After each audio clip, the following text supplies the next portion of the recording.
Hello everyone, this is Charu from Shri Radhe Academy. So welcome back again to my channel.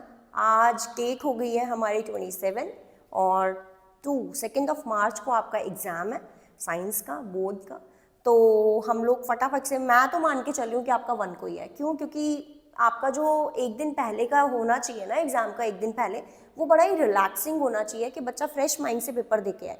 तो मैं मान के चल रही हूँ जी हमारे पास 2 दिन रह गए हैं और आपका एग्ज़ाम है 1 को। ठीक है, आप सच में ही 1 को मत देने चले जाना, 2 को ही है एग्जाम, बट अपने दिमाग में बैठाओगे भाई 1 को है, आपको 2 दिन में खत्म करना है सब, और जो आखिरी का दिन होगा आपको रिलैक्स करना है। ठीक है, तो शुरुआत करते हैं। मैंने अपने इंस्टीट्यूट में श्री राधे अकेडमी में असाइनमेंट्स देने शुरू किए हुए हैं, जिसमें हम बेसिकली ज़्यादा फोकस कर रहे हैं वो हमारा असर्शन रीजनिंग, केस बेस, इन चीज़ों पे हम लोग ज़्यादा ध्यान दे रहे हैं। तो ऐसे ही एक केस बेस मैंने उन्हें ह्यूमन आई का दिया कल। ठीक है, जिसके अंदर क्या था, आपको डिटेक्ट करना था कि आपकी आई में कौन सा फॉल्ट है, क्या फॉल्ट है, और उसको करेक्शन करना था with the help of the diagram. ठीक है, क्वेश्चन ऐसे ही ज़्यादा आने की संभावनाएं हैं। आपको सीधा क्वेश्चन नहीं देंगे, सीधा खिचड़ी बना के नहीं देंगे कि लो जी दही डालो और खा लो। ठीक है, क्वेश्चन बड़ा ही घुमा फिरा के देंगे वो लोग। सिंपल आता है तो बहुत अच्छी बात है, हमारी किस्मत। नहीं आता है तो हमें प्रिपेयर रहना है कि हम डिफ़िकल्ट क्वेश्चन भी आए तो हम लोग उसको कर लें। तो क्वेश्चन इस तरीके से आया था कि भाई मैं आपको बता देती हूँ क्वेश्चन क्या था। क्वेश्चन ये था कि एक स्टूडेंट है, वो पास बैठकर भी ब्लैक बोर्ड नहीं देख पा रहा है, फर्स्ट बेंच पे बैठा हुआ है और वो ब्लैक बोर्ड नहीं देख पा रहा है in school, in the classroom. तो वो बच्चा किस प्रॉब्लम से सफ़र कर रहा है, कौन सी उसको प्रॉब्लम है, आई डिजीज़ है। ठीक है, आपको ये डिटेक्ट करना था पहले उस क्वेश्चन में। फिर आपको क्या करना था, आपको उसका diagram, draw diagram from for that hypermetropic I, and उसका फिर करेक्शन करना था। अब मैं आपको पहले क्लियर कर देती हूँ। वैसे तो बच्चों को पता ही है, नहीं भी पता है तो देख लीजिए, क्योंकि कई बच्चे ऐसे भी होते हैं जो लास्ट मोमेंट पढ़ते हैं, है ना, फिर एग्ज़ाम देने की सोचते हैं।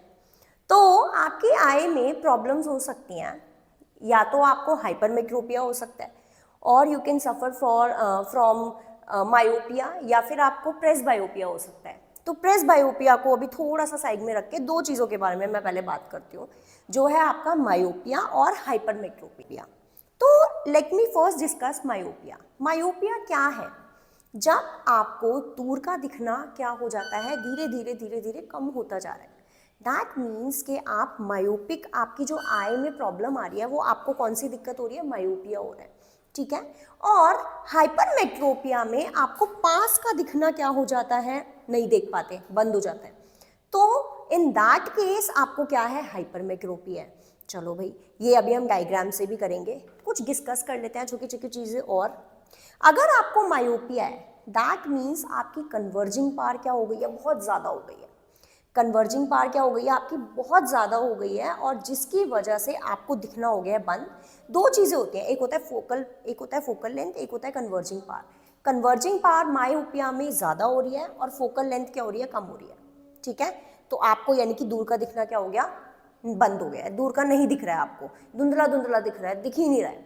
और पास के लिए आपका क्या है भाई, कन्वर्जिंग पावर कुछ ज़्यादा ही हो गई है, और आपको पास का दिखना बंद हो गया। दूर का अच्छा दिख रहा है, दूर का अच्छा दिख रहा है, लेकिन पास का दिखना बंद हो रहा है। कभी आपने देखा होगा, चश्मा यहाँ टिका लेते हैं लोग, है ना, ऐसे इतना पास नहीं देख पाते, वो ऐसे यूं करके देखते हैं। ठीक है, तो यानी कि उनको क्या है, हाइपरमेट्रोपिया से सफ़र कर रहे हैं वो।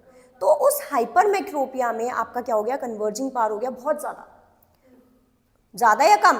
हाइपरमेट्रोपिया में कन्वर्जिंग पावर हो गया बहुत कम, और आपका जो फोकल लेंथ है वो हो गया बहुत ज़्यादा। ठीक है, ये 2 चीज़ों को आप ध्यान रखोगे तो आप अच्छे से लिख पाओगे। फिर हम लोग बात करते हैं कि इमेज कहाँ पर बनती है ना। अभी हम डायग्राम पे करेंगे, वेट फॉर फ्यू मिनट्स, अभी धीरे धीरे ही आगे बढ़ेंगे ना। तो अगर आपकी आँख बिल्कुल ठीक है ना, तो आपकी इमेज हमेशा आई के कौन से पार्ट पे बनती है, रेटिना पे बनती है। I hope you know this. तो अगर आपकी आंखें बिल्कुल ठीक हैं, तो यानी कि आपका जो ऑब्जेक्ट आप देख रहे हो उसकी इमेज कहाँ पर बनेगी, आपके रेटिना पर बनेगी। राइट, ये सबको पता है। ओके, यहाँ पे देखो मैं बना देती हूँ, ये लो, इसको बना दिया मैंने, ये आई, ये हो गया मेरा lens, and here it is retina, है ना। पीछे होता है ना रेटिना, इस साइड पे होता है यहाँ पे। तो अगर मेरी आँख बिल्कुल ठीक है, परफेक्टली फाइन है। तो यानी कि मेरी इमेज कहाँ पर बनेगी, यहाँ पर, ये बनेगी मेरी इमेज रेटिना पर।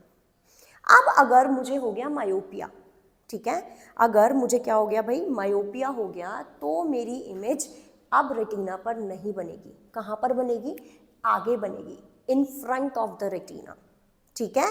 रेटिना पर ना बन के वो कहाँ पे बन जाएगी, आगे बन जाएगी, रेटिना के आगे बनेगी। ये कौन सा केस बताया मैंने आपको, मायोपिया बताया। इसका मतलब ये है कि अगर यहाँ पे बननी थी, बननी कहाँ पर थी, यहाँ पर, है ना, बननी थी कहाँ पर, यहाँ पर, बन गई कहाँ पर, एक्चुअल में बन गई कहाँ पे गलती से, यहाँ पर, गलती से नहीं क्योंकि प्रॉब्लम है इसलिए बनी है, तो बन गई इमेज यहाँ पर। आप देख रहे हो आपकी कन्वर्जिंग पार ज्यादा हो रही थी, अभी मैंने पीछे बताया ना कि कन्वर्जिंग पार हो गई बहुत ज्यादा, फोकल लेंथ हो गई कम, कन्वर्जिंग पार इतनी ज्यादा हो गई कि होनी कन्वर्ज यानी कि एक होनी थी यहाँ पर कन्वर्ज, और वो कहाँ पे एकदम से यहाँ पर कन्वर्ज हो गई। ये देखो, है ना, होनी थी यहाँ पर, पीछे होनी थी थोड़ा रेटिना के ऊपर, लेकिन रेटिना से पहले ही हो गई कन्वर्ज, क्योंकि क्यों, मायोपिया में क्या होता है, कन्वर्जिंग पार बहुत ज्यादा हो जाती है, और उसी ज्यादा की वजह से वो जो आपकी रेज आएंगी, लाइट रेज आएंगी, वो पहले ही कन्वर्ज हो गई, जबकि होनी थी बाद में।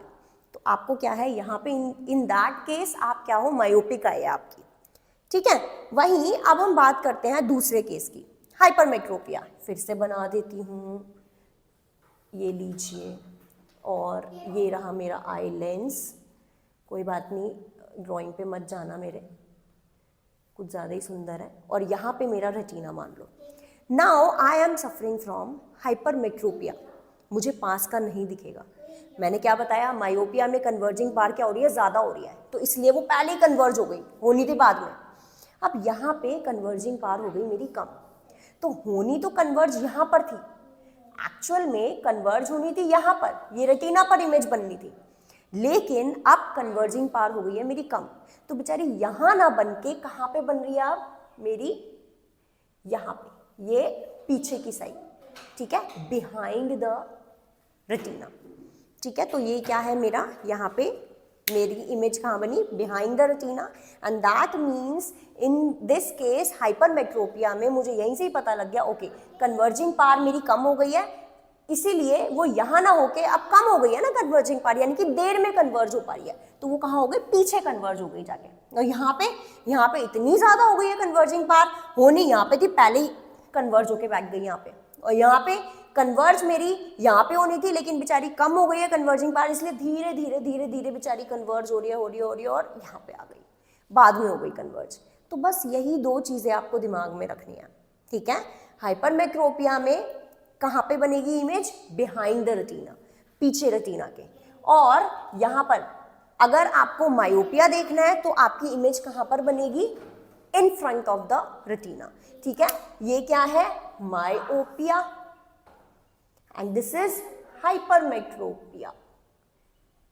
ये तो I hope this is clear to you, and in my next class, क्योंकि ज़्यादा लंबी नहीं करनी चाहिए वीडियो, बहुत बोरिंग हो जाता है, in my next class I will come with diagrams, proper diagrams, formation of diagrams, जिससे कि आप अगर एग्जाम में आएगा तो आपको वही बना के आना है, कहीं यही मत बनाकर आ जाना, ठीक है। ये मैंने आपको समझाने के लिए बड़ा शॉर्ट में बताया है।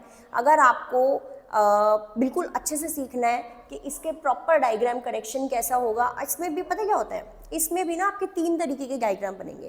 पहले आप अपना बनाएंगे मायोपिक आई, ठीक है, जैसे अगर मैं हाइपरमेट्रोपिया का बना रही हूँ तो आप पहले बनाओगे हाइपरमेट्रोपिक आई, उस आई का आप नियर पॉइंट बताओगे कि नियर पॉइंट कितना है, फिर आप उसको दिखाओगे कि आपने अगर नियर पॉइंट से आगे कोई ऑब्जेक्ट रख दिया तो यानी कि उसकी इमेज जो है वो आपकी बिहाइंड द मिरर कैसे, बिहाइंड द रेटिना कैसे बनेगी, ये आपको शो होगा उन डायग्राम्स में। So I will come with the diagrams soon. Thank you very much for watching, and see you soon with another next question. Keep practicing. Bye bye.